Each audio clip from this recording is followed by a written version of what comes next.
Newton César de Oliveira Santos. Aqui estou, Márcio Roberto Cruz. Agora, pelo menos aqui, o cronômetro começou a girar, então, teoricamente, está gravando. Está gravando, aqui também está passando. Tudo bem com você? Tudo em paz. E contigo? Tá tudo bem também. Vamos embora, né? Vamos nessa. Mais delongas, mais um episódio de Contatos Insólitos. Este aqui é de número 126 e o tema de hoje é o teatro da vida. Belo título. Cara, bom, é o seguinte, isso aqui, eu não me lembro de nenhuma fonte propriamente dita que me inspirou isso, não. Eu estava pensando cá com os meus botões quando eu tive esse insight, né, de que, na esmagadora maioria das vezes, com exceção de alguns casos, né, onde há esse estado alterado de consciência ou esse estado expansivo de consciência, tudo funciona, né, através de narrativas, né? Ou seja, há sempre um personagem dentro de um cenário, né? Então, na nossa vida cotidiana é assim, obviamente, inclusive nos nossos sonhos, né, há essa reprodução, né, de um avatar dentro de um cenário, né, que por mais que seja dentro do nosso universo subjetivo, também se comporta da mesma forma. Ou seja, há uma configuração da realidade onde a maior parte do tempo sempre funciona dessa maneira, né? Como um personagem inserido em um contexto. Então, eu fiquei pensando até que ponto isso, do ponto de vista do universo, da consciência cósmica, isso seria útil, por ser assim uma coisa tão prevalente em nossa vida, né? Por estar o tempo todo isso presente, deveria ter alguma razão para isso ser dessa forma, não de outra, né? Então, a partir daí, eu elaborei esse texto descritivo, que depois eu passei para você. Muito obviamente, você sempre fala sim, sempre aceita, nunca reclama de nada. Eu desenvolvi, então, esse texto de forma que a gente pudesse ter um norte para discutir essa questão em particular, porque eu acho que dá para ter bons insights a partir dessa questão, né? Então, bom, não sei, você quer já comentar alguma coisa a respeito disso ou não? Uma primeira. Eu adoro essa ideia do que você falou agora há pouco. A gente buscar uma razão para as coisas do profundo, que eu acho que é muito legal, né? A gente tá, o que passou na cabeça dessa entidade? Por que as coisas são assim? Isso é o máximo, né? Isso é o princípio básico da ciência, com C maiúsculo, da busca do conhecimento, da expansão. Isso é demais, né? Se atrever a ousar perguntar, a simular, com aquela postura legal, sem assumir uma ideia absolutista, né? Explorando, venha o que vier. Eu coleto dados, depois eu analiso. Eu não vou com uma coisa pré-concebida, né? Muito legal. Isso é muito bacana. Isso é muito bacana. Que é a questão justamente dessa perspectiva exploratória, né? Que ela é muito importante. A gente não tem esse hábito normalmente. Geralmente a gente tem esse ímpeto, esse impulso por fechar assuntos, por concluir coisas, e a gente tem uma grande dificuldade em lidar com questões em aberto, né? Questões que estejam, não questões em aberto necessariamente, mas com questões que exploram as fronteiras de qualquer campo do conhecimento humano, ao invés de simplesmente lidar com a questão de que eu tenho que fechar, eu tenho que concluir, eu tenho que decidir, né? E acho que sempre foi o mote desse canal que nós criamos desde o início, inclusive antes, né, quando a gente já estabelecia essas conversas, mesmo sem ter criado o canal, sempre foi naturalmente essa pegada, né? Eu não sei dizer por quê, de onde veio isso, se foi da Missão Rama lá dos anos 90, ou se, sei lá, eu não sei, mas eu sei que funciona bem nesse sentido, né? Então, realmente, a gente se dá o direito de especular, sem ter essa necessidade de fechar ou concluir nada, né? E nenhum problema, aliás, acho que talvez esse seja o grande barato da coisa, né? Deixar realmente as coisas em aberto, fechar cada episódio, né, depois de 1 hora, que essa que é a proposta, né, sempre um papo de 60 minutos, de deixar as coisas mais abertas para mais especulações, para mais integrações e transcendências do que fechamentos, conclusões e pontos finais nas frases, né? Concordo. E eu diria que eu acho que esse é um dos bons legados do Carlos Paz. Eu acho que o Carlos Paz tinha muito disso, de tentar fazer esse tipo de questionamento, que era muito legal. E depois, com o tempo, com o nosso amadurecimento, eu vim percebendo que, por um lado, a gente se acostumou, para a gente é fácil, mas você deve ter a mesma experiência que eu. Ao redor não é tão fácil assim, as pessoas não estão muito acostumadas com isso, não. E depois eu fiquei me perguntando por quê, e uma das razões, eu estou estudando agora, a gente vai contra uma cultura pré-estabelecida que tenta nos fazer conformar-nos aos ditames dela. E ela não gosta de certos questionamentos, ela não gosta de muitos dedos na ferida, porque colocaria em risco uma série de construções que foram feitas durante séculos, se não milênios, né? E por outro lado, os hormônios da adolescência levam a gente a fazer questionamentos de qualquer lado, como se fosse uma metralhadora atirando para todos os lados, irresponsável, e geralmente não é levado a sério. Depois que amadurece, a gente e estudando e experimentando coisa, a gente consegue ser capaz de fazer o que a gente está tentando fazer agora, ter essa ousadia de, vamos lá, a partir do que a gente já viveu, que tal esse tipo de coisa? É muito legal. Eu em particular, acho muito... Adoro isso. É a única coisa que dá sentido nessa vida, não vou dizer a única, mas uma das poucas coisas que dá sentido nessa vida é justamente esse tipo de exploração, né, cara? Que, para mim, eu acho realmente fundamental. Bom, voltando então ao tema principal, acho que o primeiro aspecto interessante de ser analisado é a questão, na verdade, vai sempre girar em torno disso, esse papo inteiro, porque é a questão da dualidade da unidade, né? É sempre esses dois aspectos. Então, começar com a questão da unidade, de que, de repente, se a gente for pensar na consciência cósmica, ou seja, como essa ideia de uma mente que transcende a minha e a sua, da existência de uma mente transpessoal e da própria realidade em si, no sentido mais amplo possível, ser simplesmente uma grande mente de caráter transpessoal que se manifesta através de nós, indivíduos, seja nós, seres humanos, animais, ou sabe, sei lá, quaisquer outros tipos de formas, criaturas vivas existentes, talvez em outras partes do universo. Essa ideia da unidade como sendo principalmente um aspecto da indiferenciação da matéria inanimada, que em algum momento percebeu que a vida poderia ser uma vantagem.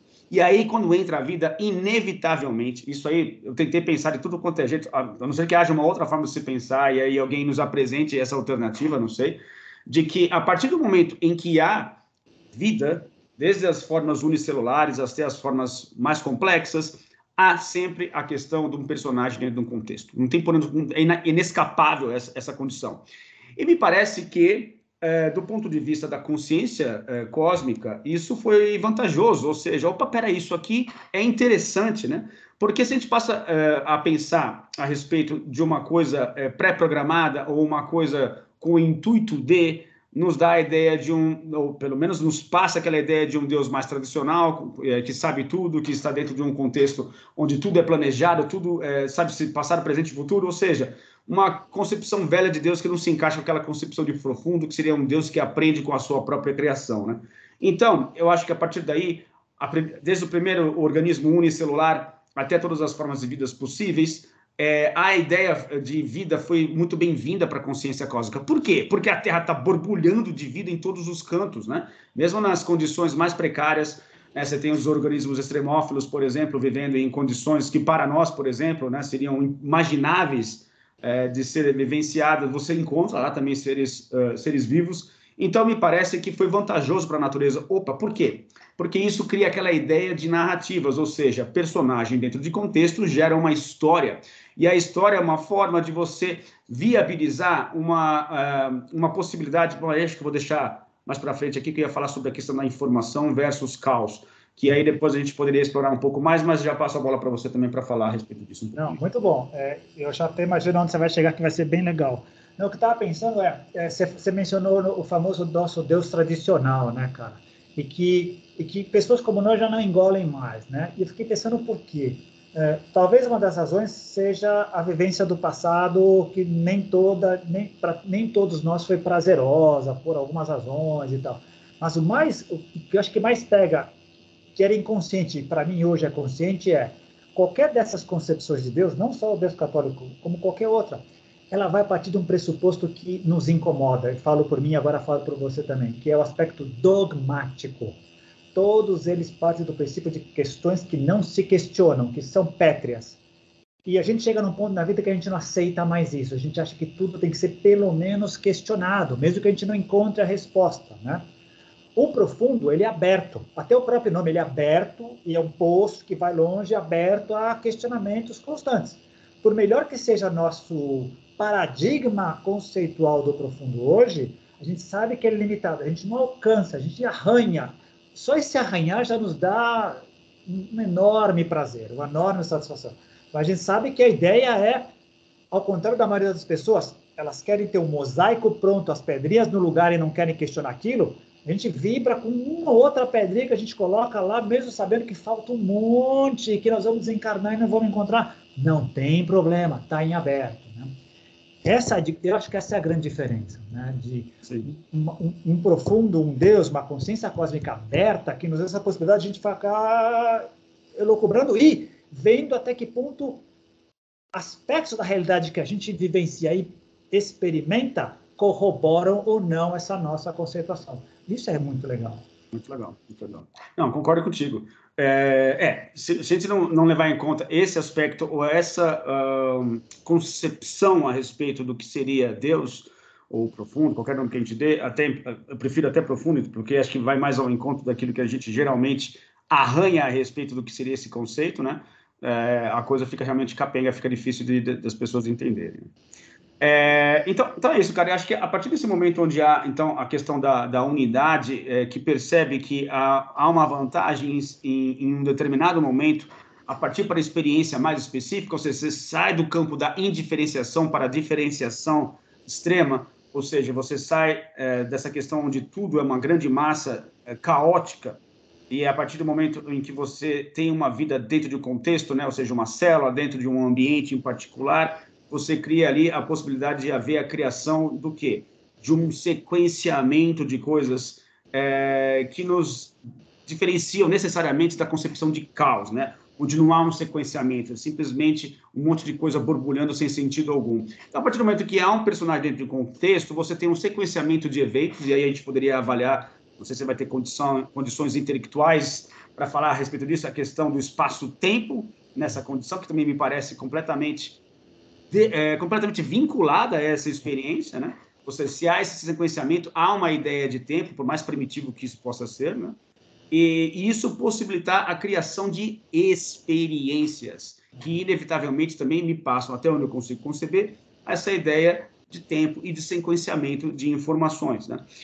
Então, me parece que isso passa a ser, numa mente puramente instintiva, ou pelo menos uma ideia de que talvez esse Deus ou esse profundo tenha sentido, não em termos de metacognição, porque isso me parece ser uma coisa mais recente na conquista da consciência cósmica, porque aparece apenas nos animais superiores e não nos inferiores, de que seria vantajoso, ou seja, foi sentido através, sei lá, do aspecto instintivo da natureza, do aspecto mais, enfim, da intuição, talvez, né? Porque, assim, a intuição também antecedeu o intelecto, né? No aspecto da sequência de eventos dentro da nossa evolução humana, de que isso tenha sido vantajoso, né? Então, a partir daí, você começa a criar narrativas, né? Por mais primitivas que sejam, por mais simplórias que elas sejam, pelo menos de início, há a possibilidade da narrativa contrapondo a ideia da falta de narrativas, né? Ou seja, do caos, da coisa sem sentido para a coisa com sentido, né? Então, acho que esse é o primeiro aspecto interessante, porque aí depois a gente pode partir para como que outras formas de narrativa muito mais complexas foram surgindo a partir daí, né? É legal, e o gancho vem daí. Então, a gente parte do princípio que essa consciência cósmica, esse profundo, querendo continuar se desenvolvendo, foi capaz de criar entidades, criaturas, diferenciar-se, dando graus de consciência em número e em sequência cada vez mais complexa, um pouco do que a gente falou da semana passada, dos ólons, né? Quer dizer, eu tenho unidades que são ao mesmo tempo parte e todo e que crescem na medida da sua complexidade. As partículas cósmicas, o muon, o bóson, seja lá o que for, são infinitas, em si mesma elas são individuais, mas juntas elas formam átomos, elétrons, prótons, etc. Individuais existem, juntos formam átomos, individuais existem, formam moléculas, assim por diante. Quanto mais elas se juntam, maior complexidade vão assumindo, e até chegar na parte da vida, da consciência cósmica que a gente tem. Isso é muito bem sacado, como você falou.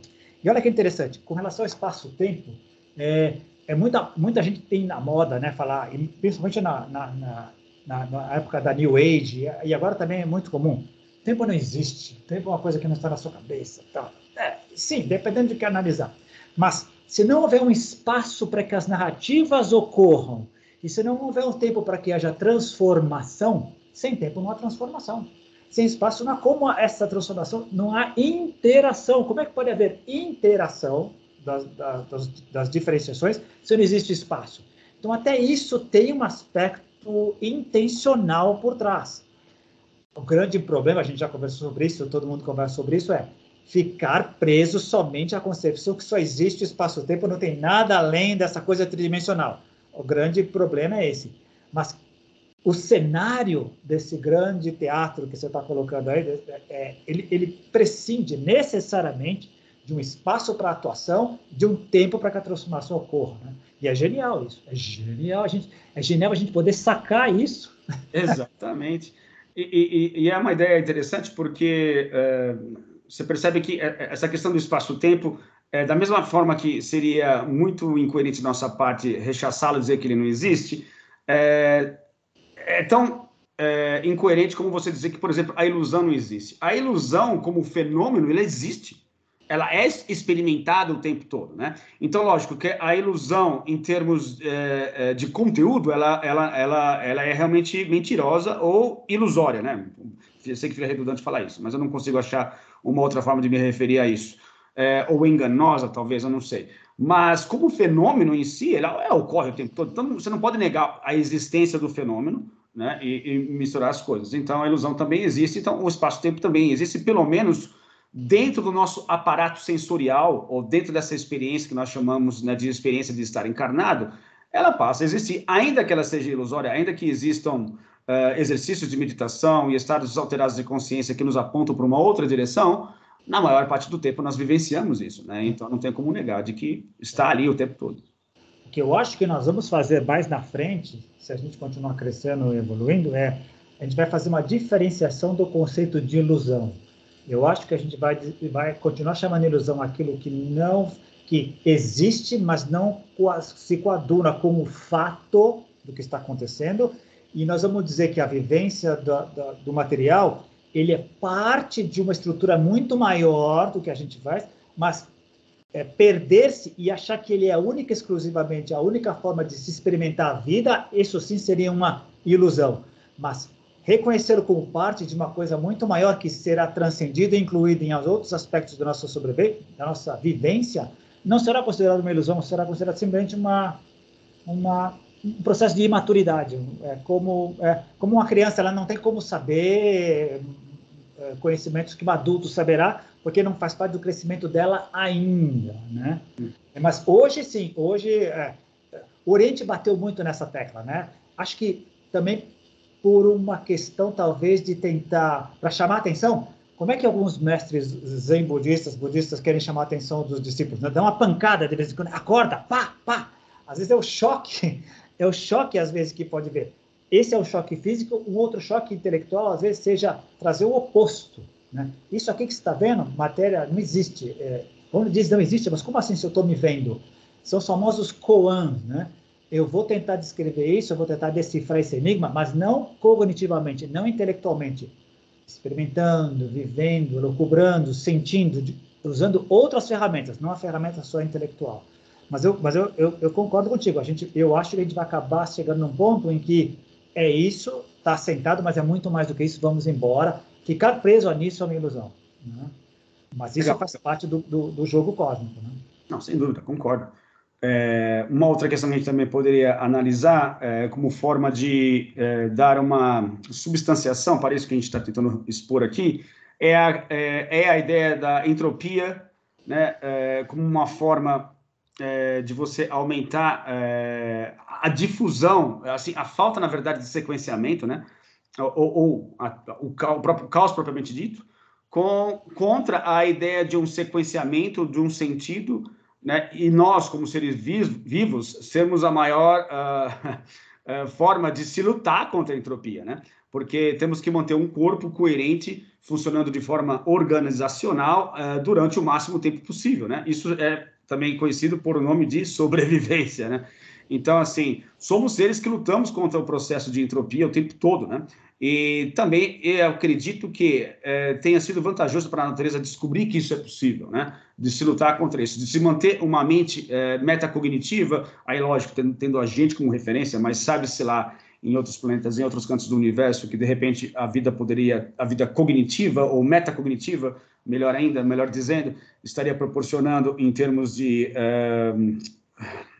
trazer mais vantagens ainda para a consciência do universo do que aquela que nós proporcionamos. Muito provavelmente isso é possível, pelo menos em teoria. Então, eu acho que fica interessante você pensar nesse aspecto, né, de haver esse fenômeno que é mais do que comprovado na ciência, né, enfim, e quanto que a gente luta contra isso o tempo todo, né, sabendo que em algum momento a gente vai perecer, mas ainda assim a nossa ciência, todos os conhecimentos que nós possuímos, nos levam a esse impulso de prolongar a vida o mais possível, né? Também eu acho que é um aspecto interessante de ser explorado nessa conversa. Também, não, é legal. E falando da entropia e a contra-entropia, né, a não-entropia, supostamente depois do Big Bang, por enquanto é a teoria que a gente está usando ainda para dar sentido a isso que está acontecendo. O Michio Kaku ele vai contra, ele tem a teoria das cordas dele, que supostamente prescinde do Big Bang, mas isso é outro papo. Depois daquela grande explosão, tudo indicava que teria tudo ser o caos total, o distanciamento de tudo e uma super galáxia, super conglomerados, planetas como o nosso, e nós, como criaturas, somos a negação disso. Não a negação, aquilo que seria aberrante. Aquilo que os nossos queridos materialistas dizem foi o acaso do acaso, né? É a tempestade que pegou várias peças de fuselagens e criou um Boeing 747. Isso teria acontecido no universo para eles, né? Isso é genial. A ideia de que o jogo cósmico, aliás, o jogo cósmico, o livro do Stanislav Grof, que fica a recomendação, está em PDF gratuito para quem quiser, vale a pena. Usa muito essas metáforas que você usou, do cenário, do jogo, da atuação, da interação das pessoas. É tudo montadinho. Você colocou, acho que nós vamos falar daqui a pouco, dentro do planeta, dentro da nossa... Como nós nascemos aqui, vivemos aqui, dependemos dessa biosfera, a gente traz tudo dentro de nós. A fisiosfera, a parte material do planeta, a biosfera, a parte da vida, e a noosfera, a parte consciencial. Fora dela, o universo é super inóspito para nós. A gente não sobrevive. Né? Isso eu vi naquele filme Gravidade, que é genial. Aqui fora, tudo é contra nós. Nós temos que estar todo equipado. Aqui, sem esse equipamento nosso, nós não conseguimos. Vivendo aqui, como você falou, nosso conceito de sobrevivência. A rigor, muitas coisas lutam contra a nossa sobrevivência. Acidentes acontecem o tempo inteiro, vírus acontecem o tempo inteiro, má formação genética, uma série de coisas. Essa luta é constante. E a gente foi se desenvolvendo e criando mecanismos para podermos entender como é que a gente funciona, o que está atacando, por que nós envelhecemos, como é que a gente pode estender um pouquinho melhor, o que a gente pode criar para dar qualidade de vida a nós e aos outros, e ao próprio planeta, né? Isso é nós sacando isso. Tirando nós, que temos essa metacognição, essa consciência que é consciente de si mesma, as outras criaturas simplesmente vivem, desfrutam, né? E, tirando de nós, em harmonia perfeita. Se cai um asteroide, uma parte delas vai embora, como os dinossauros foram, outra parte continua e o jogo está valendo. Nós é que temos essa habilidade. Puxa, hoje a gente pode até prever se veio ou não um asteroide. Exato. E criamos vários filmes para, se ele vier, a gente vai atuar desta maneira. Exato. É muito louco aqui. Criaturas desta bolinha foi capaz de prever esse tipo de coisa e atuar em cima disso. Isso é genial, né?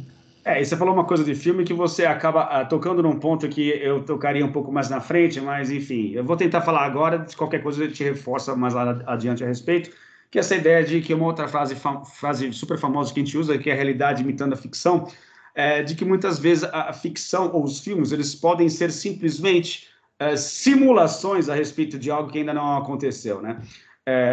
E que, de repente, mais lá na frente, acaba sendo uma inspiração para que certas tecnologias se desenvolvam a partir daí, né?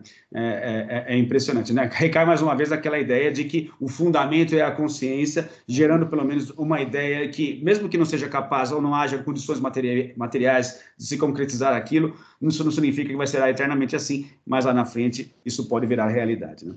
Bom, ou servir de alerta para que se evite. Exato, também. A ideia da simulação também, ela serve justamente para isso, né?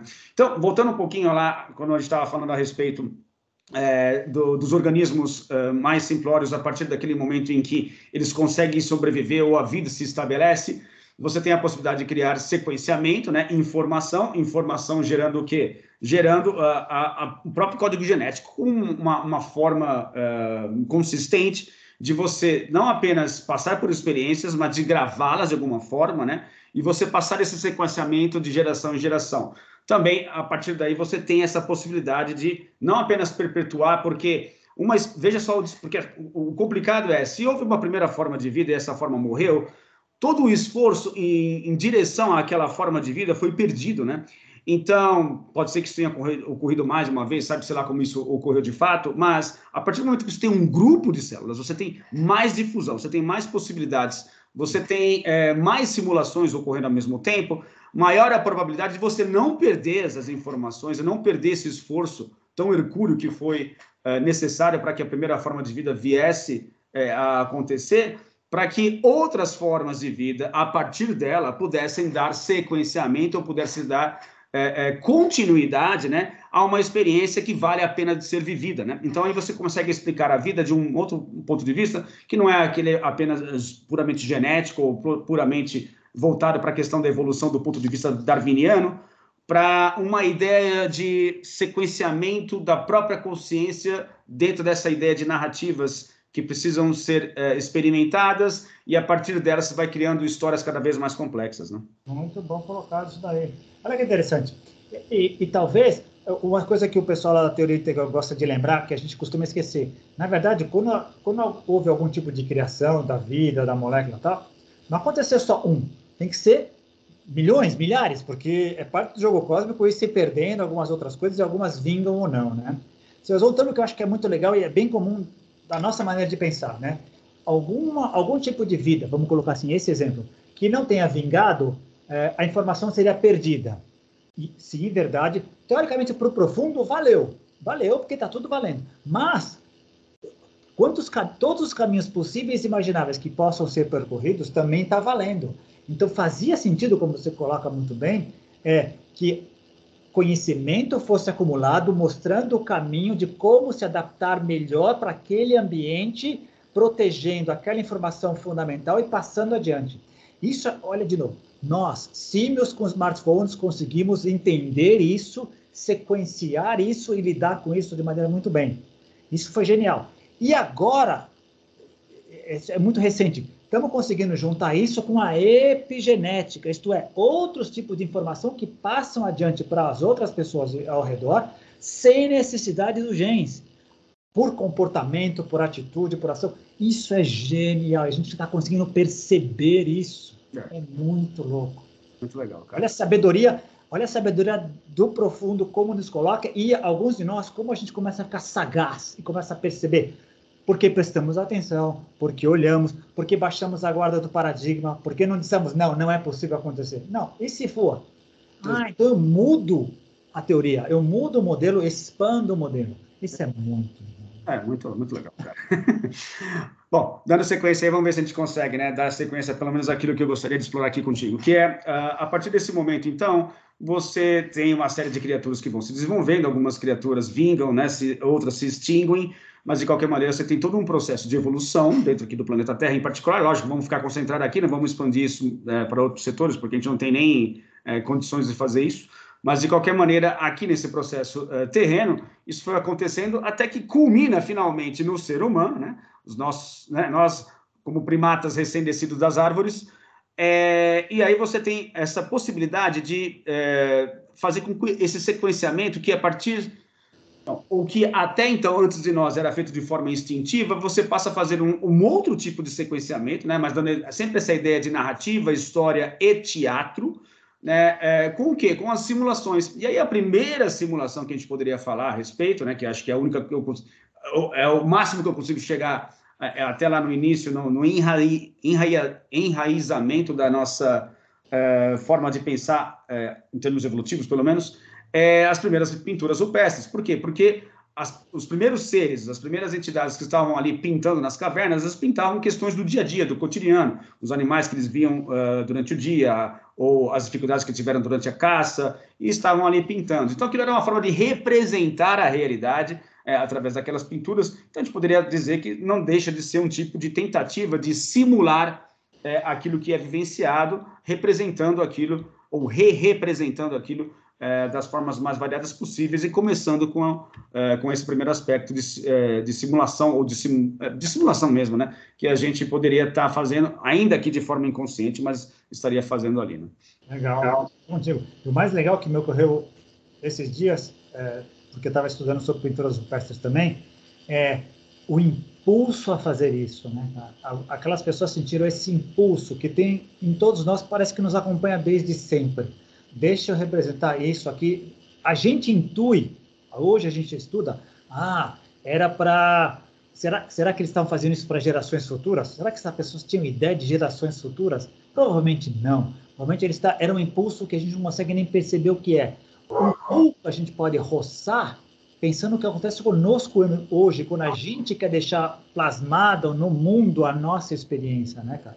Mas é muito legal isso daí. E é bom lembrar, ela é espalhada pelo mundo inteiro. A gente descobriu lá na Europa, basicamente, mas se encontra na América do Sul, na Ásia, em todos os lugares. Não, o planeta inteiro, é verdade. Então, você percebe que a partir daí, então, a questão da simulação entra na nossa vida de uma forma a dar sentido às coisas, né? Então, se você está inserido na natureza ali, a gente imagina, obviamente, a única possibilidade que nós temos de lidar com essas experiências é imaginar, né?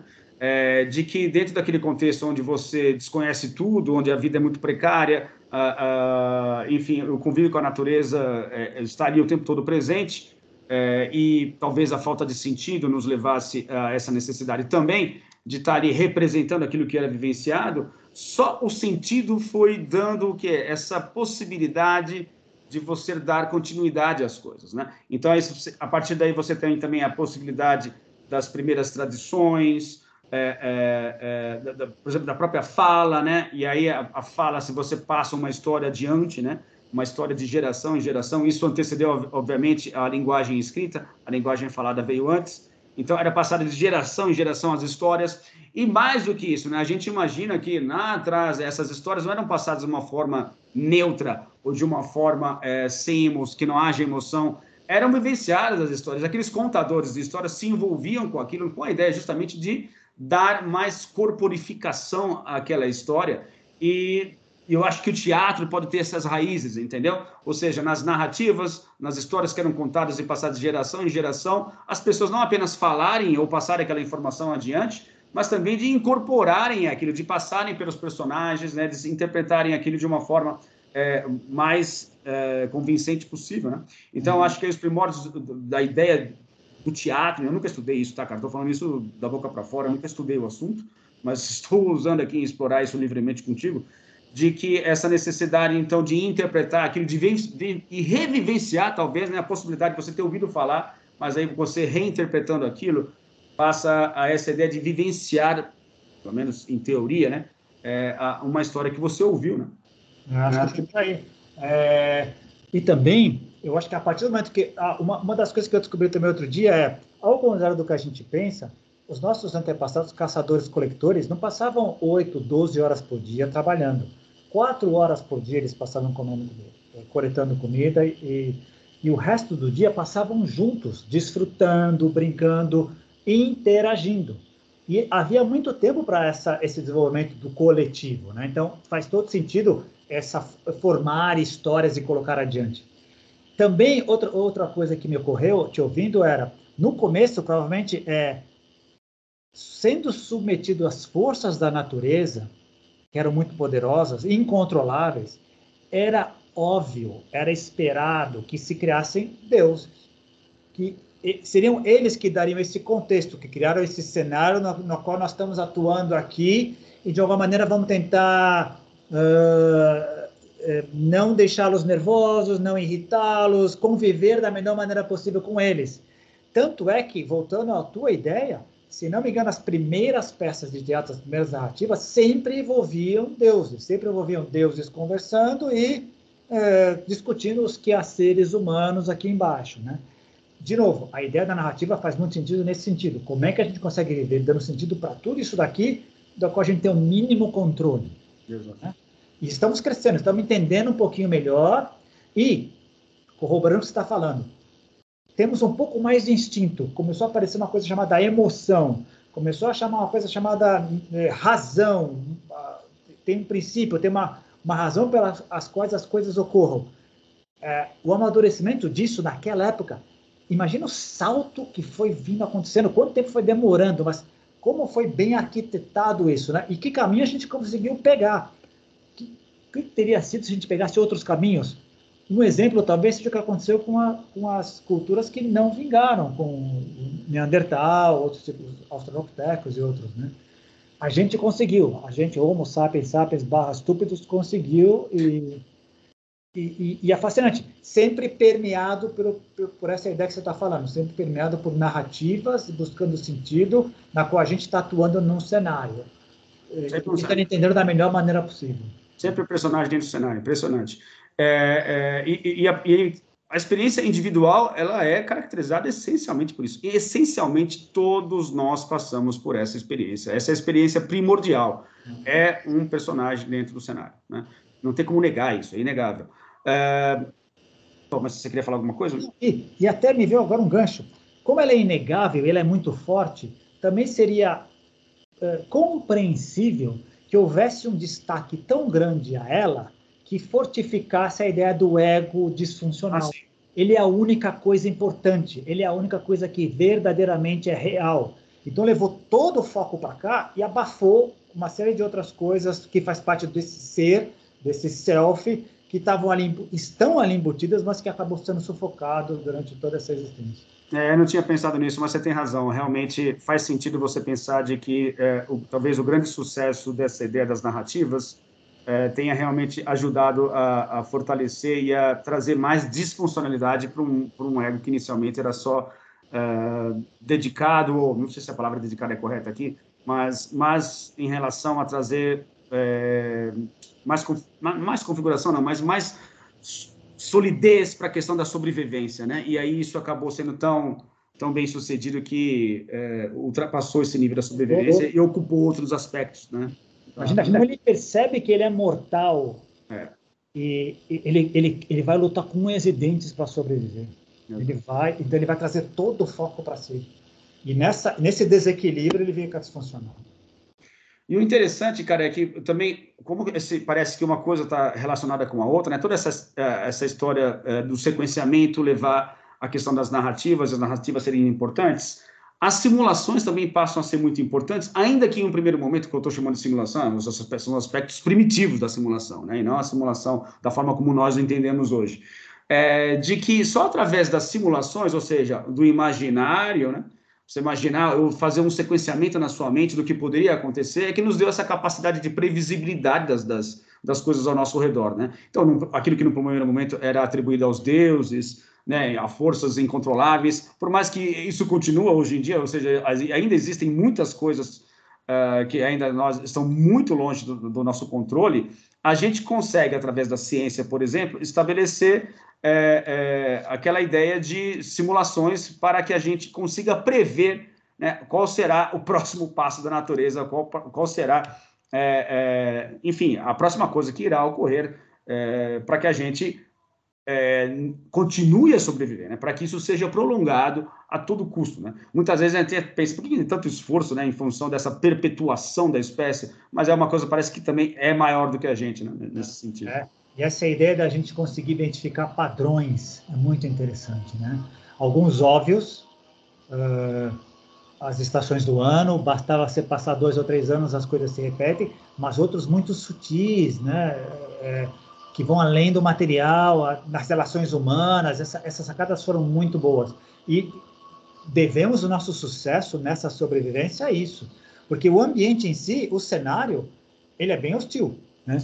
Se a gente consegue hoje estar em todos os lugares do mundo, alguns deles foram conquistados com muita dificuldade, muita dificuldade.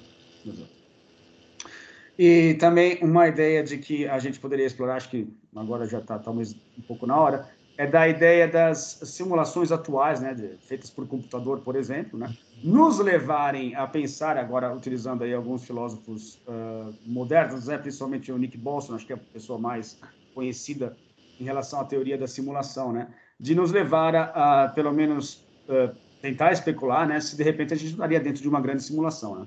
Aí, obviamente, há de tudo, né? Há pessoas dizendo ou alegando de que se a gente criou uma simulação, ou se a gente tem essa possibilidade de criar simulações cada vez mais perfeitas e cada vez mais condizentes com a realidade de fato, isso significa que muito provavelmente alguém já criou isso antes de nós. E aí talvez existissem, sei lá, seres hiperfísicos ou entidades extraterrestres, sabe-se lá que natureza, que tenham criado tudo isso daqui e, a partir daí, nós estejamos dentro de uma simulação propriamente dita, né?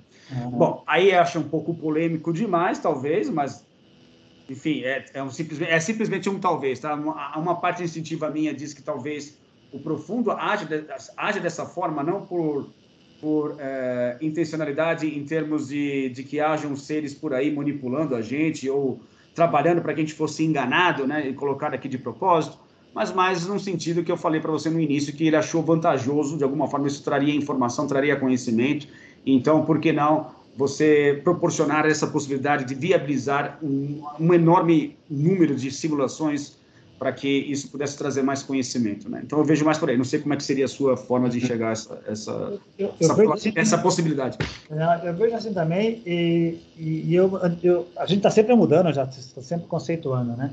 Eu percebi que o termo simulação, ele tem mesmo não abertamente, ele tem uma conotação negativa. Ele tem uma ideia por trás de manipulação, aquele que organizou tem as cartas marcadas, sabe o destino final, está brincando com aquele que está ali, é o criador do videogame. Matrix. Os filósofos Wachowski, na época as irmãs Wachowski, talvez tenham representado em 1999, são 24 anos, talvez a melhor ideia de simulação que tem, né? Que a gente tem no cinema até hoje. Agora, eu percebi, isso é a ideia que as pessoas têm em geral, e eu também tinha. Eu converso com as pessoas, quando eu falo da ideia do Nick Bostrom, não pode ser, as pessoas já negam com essa ideia ruim. Quando o profundo cria a dualidade, dá um passo atrás, já cria simulação. A diferença do profundo para esse Deus arcaico, onipotente, onipresente, onisciente, ele é um pouquinho pior, porque ele criou numa redoma, ele pune, ele se manipula, ele pune quem não reza por ele pune quem não acredita nele, ele faz a separação do joio e do trigo. O profundo criou uma regra, supostamente, em que ele não, vou usar ele porque é o profundo, ele não controla. Isso é o mais legal, é a epítome da abdicação do controle. Bem o que vier, tá valendo, eu estou aprendendo com isso, não são cartas marcadas. Sim, concordo. Eu acho que é muito legal isso, né? E aí dá uma outra ideia para a simulação, né? Uma simulação vai muito mais no que o pessoal da inteligência artificial está chamando hoje do machine learning. Nós estamos aprendendo com o jogo. Na experimentação, nós estamos aprendendo junto. Quanto nós aprendemos, o profundo também está aprendendo. Se ele não aprendesse, não haveria sentido. Aí seria um jogo de cartas marcadas, né?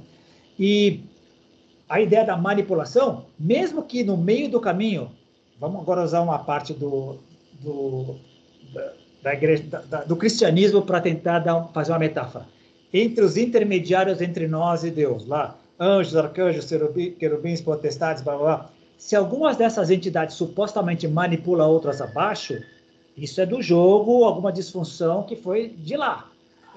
Mas dificilmente foi alguma coisa marcada, intencional, negativa, para que sufocasse a ideia da liberdade que a gente pudesse exercer, senão não teria sentido para ele crescer, senão não teria sentido para ele aprender.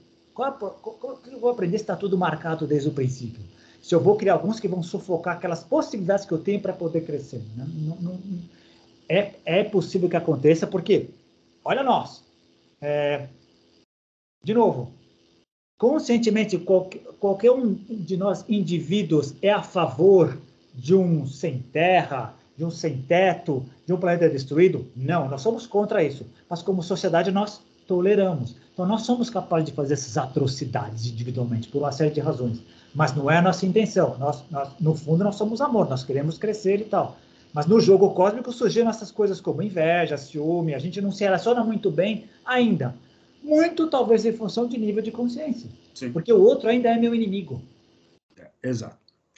Mas, cara, veja, aproveitando o gancho que você iniciou a respeito dos aspectos positivos sobre a metáfora da simulação, a gente poderia pensar também o seguinte, que a partir do momento que você tem uma ideia e ela está simplesmente no papel, é um aspecto dessa ideia. Ou seja, a partir do momento que é a ideia do teatro em si, você tem um script, você tem um roteiro ali, né, contando uma história, beleza. Mas a partir do momento que você atua incorporando o personagem, né, eu não sei porque eu nunca fui um ator, mas eu imagino que assim seja, a possibilidade de você passar por aquela história, porque isso é a simulação de verdade, né?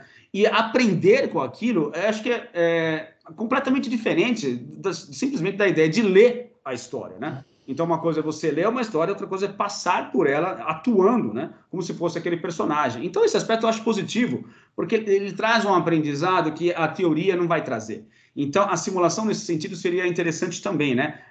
A gente poderia especular até que ponto o universo precisaria, então, dessa ideia da mente como fundamento de tudo, precisasse realmente passar por essa ideia de uma narrativa, onde, embora isso fosse possível em teoria, sem passar pela prática, você não teria essa possibilidade de quê? De vivenciar, de passar pela experiência de estar vivo, né? E sair desse campo da indiferenciação para o campo da completa diferenciação, com a multiplicidade de seres borbulhando em tudo quanto é lado e cada um contribuindo para que essa experiência ficasse cada vez mais enriquecedora, né? Então, eu acho que isso é um ponto válido a ser avaliado por nós também, né? E mais legal ainda, você colocou o aspecto da pessoa que pega o texto, do ator pega o texto, ele incorpora o texto e atua, né? Ele está fazendo isso. E o impacto que ele causa na plateia. Sim. Olha a genialidade. Quantas pessoas são impactadas por isso até hoje, 2000 anos depois, quantas peças ainda hoje causam impacto, nos tocam em arquétipos, em traumas, em situações eminentemente humanas que transcendem espaço-tempo. Exato. Isso é genial também. Aquilo me ensina uma série de coisas. A gente volta, quando a coisa nos pega, a gente volta modificado por meio de uma peça, de um livro, de um filme. A arte, o que é a arte, senão a possibilidade de tocar o outro e fazer com que o outro cresça e enxergue a realidade um pouquinho maior? É genial. Você colocou um aspecto que é o teatro, mas em toda obra de arte tem uma narrativa, né? Música, você é músico. Sim. Tem uma narrativa aí. Quantas músicas nos tocam profundamente? Exatamente. Mas é essa forma de você passar através de um processo dissociativo, dando concretude a uma coisa que apenas a sua mente tem acesso, de alguma forma, para que a outra pessoa que está ali fora do seu processo dissociativo tenha acesso ainda. Ainda que não seja o espelhamento real daquilo que se passa dentro de você, com toda a arte, viabiliza, pelo menos em parte, essa ideia de transmitir, passar isso adiante. Né? Mais legal ainda, e até a observação que você faz agora, não importa se o entendimento foi diferente, todo entendimento é legítimo. Sim. Porque são facetas da verdade. Quantas pessoas entendem, depois do final, o que você deu daquela série, daquele filme, entendi isso, eu entendi de outra maneira. Nós somos diferentes. E às vezes é totalmente diferente da intenção do diretor, do ator. Isso é muito legal. A realidade é aberta a facetas e interpretações diferentes. Ela só tem graça por causa disso. Exatamente. E eu acho, cara, que assim, mais agora encaminhando um pouquinho mais para o final, mas tem um espaço considerável ainda para a gente explorar, que é essa ideia, então, da dualidade, né, cara? Então, a partir do momento, então, que você percebe que a dualidade é vantajosa, você tem todos esses aspectos que dão uma grande riqueza, né? E aí a gente apela, inclusive, para aquele livro do Kai Balion, né? Do aspecto dual da natureza, enfim, o taoísmo, que é essa ideia sempre de um personagem dentro de um cenário, ou seja, corpo dentro de um cenário. Sempre essa ideia da dualidade nos proporcionando a ideia de provocar narrativas, experiências e sequenciamento, né, cara? Então, o quanto que a dualidade acaba sendo um conceito budista extremamente importante, de eles já lá, há muito tempo lá no Vale do Indo, terem descoberto isso, né? Dessa possibilidade da vida em si como um todo ser um grande teatro, né? Onde a questão da dualidade precisa existir, né? E aí a gente também apela para aquela teoria do Donald Hoffman, né, de que necessariamente os seres inseridos na natureza eles teriam que ter muito menos sentidos do que a capacidade do ambiente de proporcionar estímulos para que eles pudessem transitar dentro dessa realidade proporcionando essas narrativas, né? Porque se fosse um espelhamento real, não dá história, não dá jogo, você não consegue. Então, assim, necessariamente a vida como um todo, até onde a gente consegue avaliar, ela vai ter que sempre necessariamente ter menos capacidade de fatiamento da realidade do que aquilo que a realidade realmente pode proporcionar, porque senão não tem história, senão não tem narrativa, senão você não tem contexto e sequenciamento de informação. Bem colocado. E olha só que interessante que me veio agora, já que a gente está loucubrando, já que é insólito, né? Dada a nossa incapacidade de abarcar a realidade como ela é, a gente teve que restringir, né, o profundo, a nossa evolução nos restringiu a nossa capacidade de poder interpretá-la e de poder expressá-la. Mas esse sentir, esse entender que ela é complexa e multifacetada, como é que a gente representa isso? Nas várias maneiras diferentes de expressar essa linguagem, essa narrativa. Textos, equações, pinturas, música, são todas expressões diferentes tentando dar pinceladas nessa realidade que ela é gigantesca. E são todas absolutamente legítimas.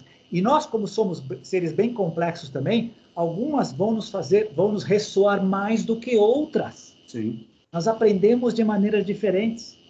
Então, a gente está sabendo que ela é multifacetada, não é uma melhor do que a outra, elas são complementares. Depois que a gente supera essa coisa do melhor e pior, a coisa ganha um vulto e uma dimensão absurda, porque é a gente roçando essa ideia.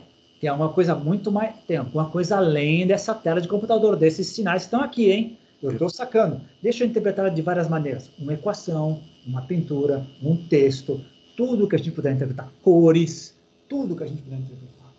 É genial. Isso explicaria, eu acho que explicaria o estrondoso sucesso, por exemplo, do cinema, né? Porque isso ressoa com a gente de uma forma praticamente, eu diria que, cara, ressoa com as nossas vidas em si, né? Então, o próprio cinema, né, a ideia do teatro, acaba sendo muito apelativo, né? Porque nós adentramos nessas histórias, vivenciamos essas histórias, choramos com elas, rimos com elas, né? Então, a gente passa a vivenciá-las. E somente uma narrativa com sequenciamento seria capaz de fazer isso, né? Então, acho que ressoa com a nossa própria vida e a nossa capacidade de entender a realidade só faz sentido através dessa ideia de um personagem dentro do contexto, cara. Fora isso, você sai do campo da dualidade e entra... E aí a gente pode também falar um pouco a respeito da ideia da unidade, né? Porque seria a contraposição a isso, né? Você tem aqueles momentos de insights que nos levam para experiências de pico, né? Onde há essa percepção de indiferenciação, de unidade, né? Eu estou em uníssono com um todo. Aí seria o oposto disso, ou seja, aí você passa a entender que também deve ter a sua utilidade, também deve ter o seu propósito, né? De você fazer o contraponto a tudo isso, né? Opa, peraí, eu faço parte de um todo maior, somos todos um, né? Eu detesto essa frase, mas eu confesso que ela, por mais que haja limitações em relação a ela, no enraizamento dela ao conceito, ela faz sentido, de que são essas experiências que fazem essa oposição e que também são importantes, porque eu acho que em determinado momento, se você ficar completamente envolvido com a experiência de separação e de diferenciação, você perde o lastro com essa fonte indiferenciada, né? Eu acho que é importante, de vez em quando, a gente ter esses lapsos, ou esse ponto de contato, para que a gente não se perca nesse mosaico de experiências infinitas.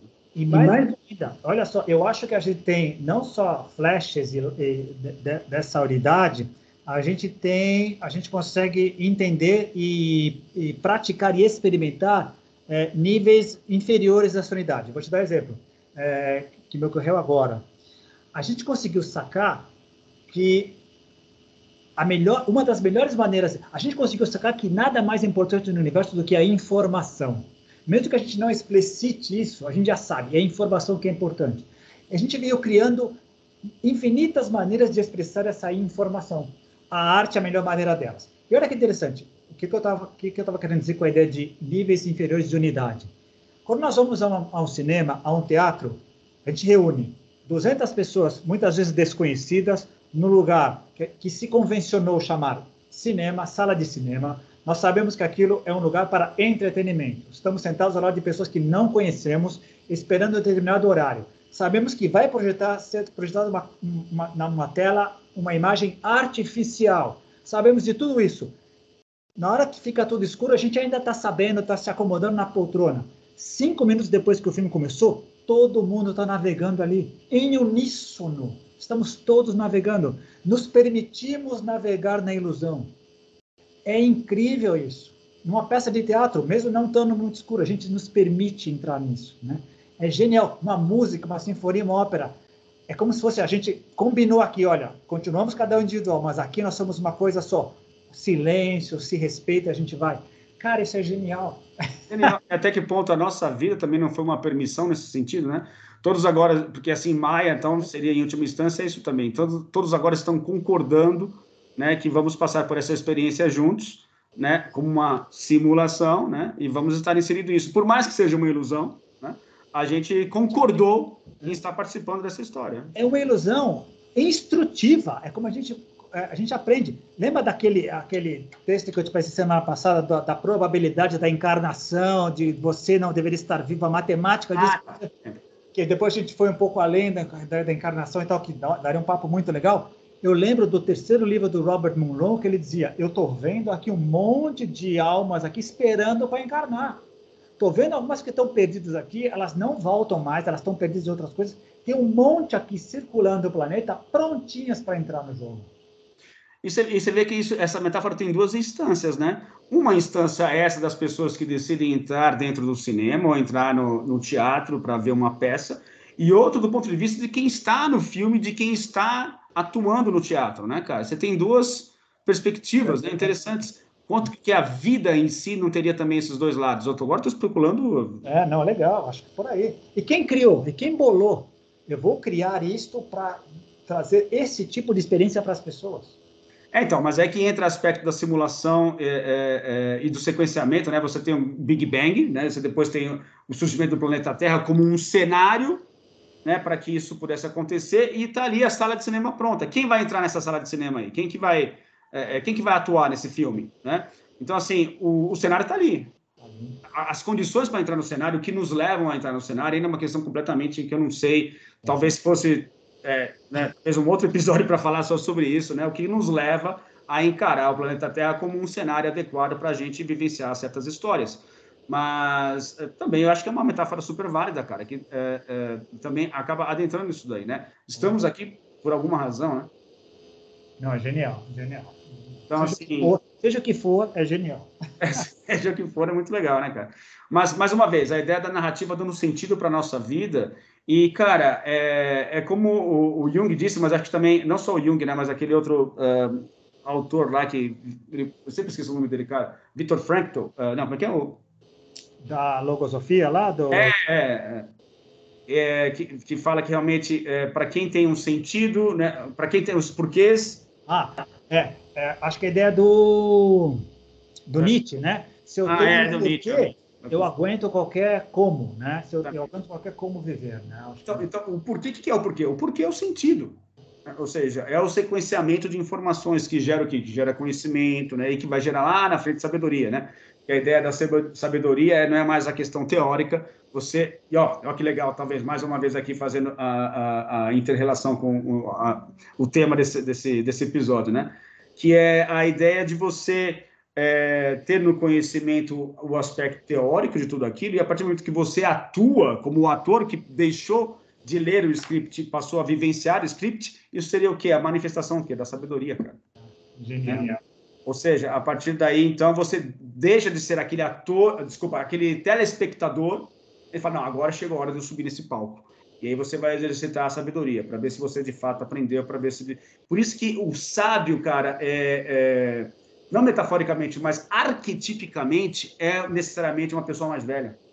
Porque somente num momento posterior à vida, essa pessoa teria a capacidade, depois de tantas teorias lidas, depois de tanto conhecimento adquirido, de agora chegou a hora de atuar, chegou a hora de eu servir, chegou a hora de ajudar as outras pessoas, né? O aspecto do mestre arquetípico, né? De ser simplesmente uma pessoa mais velha, que tem condições, naquele momento, de falar, olha, então agora eu vou ajudar as outras pessoas, porque eu já vivi tudo que precisava ser vivido, né? O palco da minha vida agora, eu assumo o controle. Eu sou o protagonista do palco da minha vida e irradio para os demais. Genial. Eu acho que faz sentido a partir daí, né, cara? Enfim.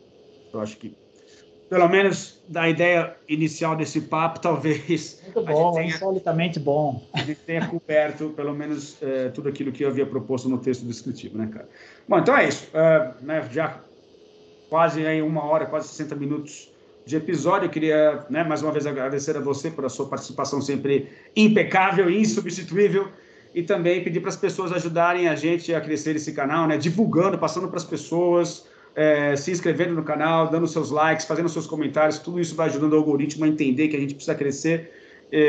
Então é isso, gente. Valeu mesmo, e até a próxima semana com mais um episódio de Contatos Insólitos. Valeu, Roberto. Valeu. Grande abraço. Falou, Hélio. Tchau, tchau. Tchau.